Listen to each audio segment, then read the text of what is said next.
Hello Dub Nation, it's always a thrill to connect with you, especially as we're about to unveil the latest news that could shape the fate of our beloved Golden State Warriors.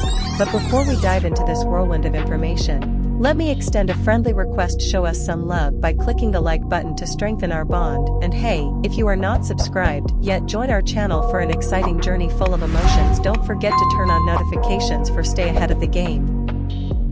Could the Warriors make a major move with Chris Paul? Chris Paul's stint with the Golden State Warriors might end up being more than just a footnote. Appearing on Monday's Run It Back show on FanDuel TV, Shams Charania of The Athletic reported that the Warriors will be making calls about Paul before the February 8 trade deadline. Charania characterizes the possibility of Golden State trading Paul and other veterans as open discussions. The 38-year-old player is currently sidelined with a left-hand fracture and recently provided a concerning update on the injury. He was averaging 8.9 points and 7.2 assists per game for the Warriors before getting injured. While this stat line may not scream trade value, Paul is intriguing, especially with his expiring $30.8 million contract, as his deal is not guaranteed for 2024-25. Burdened with an exorbitant luxury tax bill to field a lineup that currently stands at 19-24 this season, 12th in the Western Conference, Golden State may need a complete reset. This implies that the first-year Warrior and some other notable veterans are potential candidates to be offloaded before the deadline. In the realm of NBA trade possibilities, the prospect of bringing in Chris Paul could not only add a seasoned veteran presence, but also inject a spark into a team seeking a turnaround.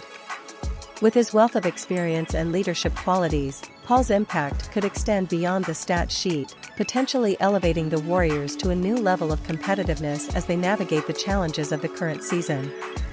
As the trade deadline approaches, the discussions around acquiring Paul become not just a footnote, but a strategic move that could reshape the dynamics of the Golden State Warriors roster and aspirations for success. When I came into this NBA, and I've publicly said this before, there was two guys I was starstruck by. One was Kobe Bryant, and the other one was Grant Hill. I grew up in the state of Michigan, Grant Hill, Detroit Pistons. And so I wish that he would have just said that to me, you know, especially if you're going to say that publicly. And so it hurt me a little bit, like from a fan standpoint as well. I'm a big fan of Grant Hill. And if I got a call because some guys drop off that list that's just unforeseen for whatever reasons, and then I need to fill a spot on that team, guess what? I'll be ready with my bags packed and go play in the third Olympics because I'm not too big to be second. Draymond Green responds to being left out of the USA Basketball Olympic roster during a recent Zoom call with reporters. USA Basketball's Director of Basketball Operations, Grant Hill, revealed why Golden State Warriors forward Draymond Green was not considered for a spot on the upcoming Olympic roster. Hill praised Green's significant contributions and acknowledged him as a real part of the organization's legacy for his excellence, shared Brian Windhorst of ESPN. However, given the events of this year, we made the decision not to have Green on this list at this specific point in the process. Hill added, "We all understand and certainly have great respect and sensitivity for this specific period in his career. He's working on some things on and off the court. So, we at USA Basketball wanted to support him in his journey, and we simply didn't think playing during the summer gave him the best opportunity to do what he needed." Green reacted to this during a recent episode of The Draymond Green Show, stating, "I wish he had said that to me.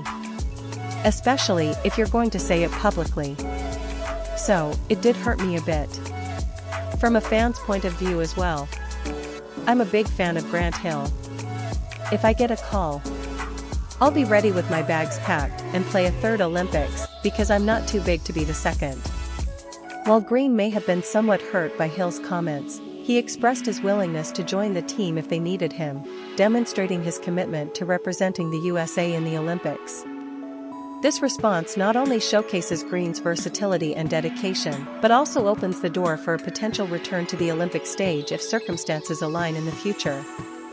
So what do you think of these roster changes, Warriors fans? Let us know in the comments below, and don't forget to show your support by leaving a like and subscribing to the channel. Stay tuned for more news on the horizon.